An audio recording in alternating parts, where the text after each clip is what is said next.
Dimanche 21 février, plusieurs centaines de personnes se sont rassemblées devant l'Assemblée nationale à Paris pour mettre en garde contre une procréation médicalement assistée dite au rabais. Le 4 février, le Sénat a voté le projet de loi bioéthique, mais le texte a été amputé de sa mesure emblématique, la PMA pour toutes.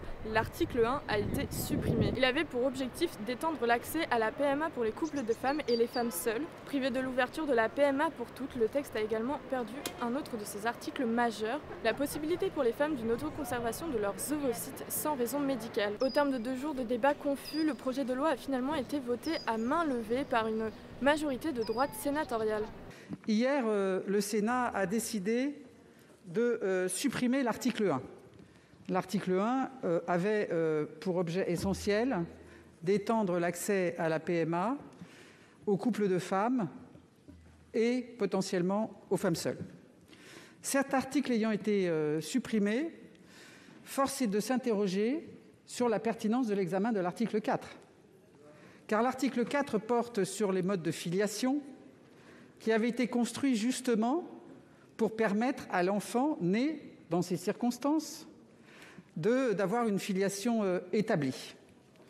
Donc cet article 1, dont le sort, je dois vous le confier, m'est assez obscur à l'heure où je m'exprime, puisqu'il doit faire l'objet d'une deuxième délibération dont je n'ai pas extrêmement bien compris quel serait le contour.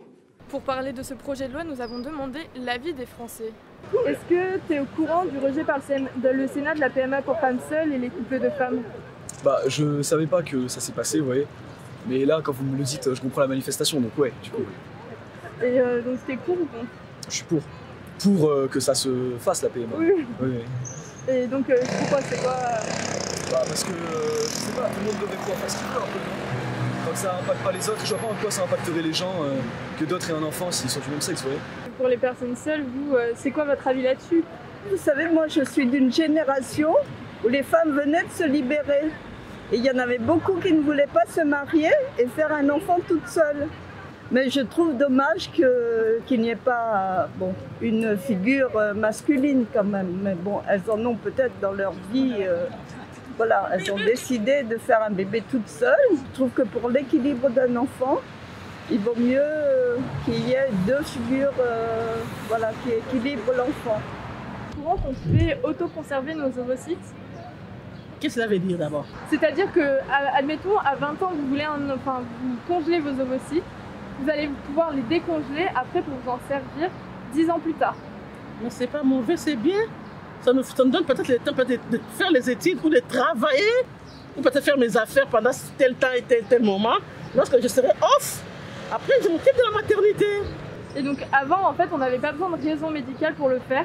Et maintenant, il faudra forcément avoir une raison médicale. Vous en pensez quoi de ça? La vie des médecins, c'est mon corps ou c'est le corps des médecins? Oh, c'est mon propre corps, c'est à moi de décider.